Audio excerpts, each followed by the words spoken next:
Thank you very much for the invitation and opportunity to speak about what climate justice means, not just for the Philippines, but also for the peoples of the South. So we have had, a string of climate disasters. The frequency and the intensity of all of these weather disturbances are surely having an impact on everybody.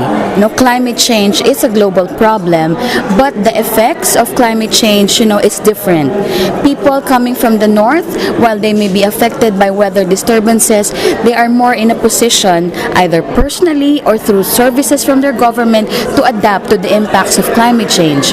But when you talk about massive flooding, when you talk about extreme droughts, for a person or for a community coming from the south like the Philippines, it would have devastating impacts because our country is poor, our people are poor, and the government, has abandoned its responsibility to provide those social services that would help people adapt to the impacts of climate change.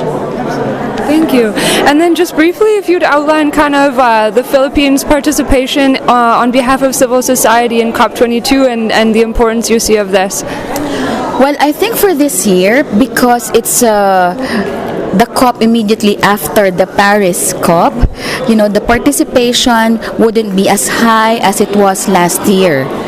I think also it's because people are now channeling their energies and resources to local actions, national engagement, because the governments have already made, the big agreement. And now it's time for them to roll up their sleeves and talk about how this big global agreement will be interpreted and implemented in our home countries. So for us, I guess the more urgent things right now is to really get our governments to make good on what it has promised to do in Paris, and probably even more.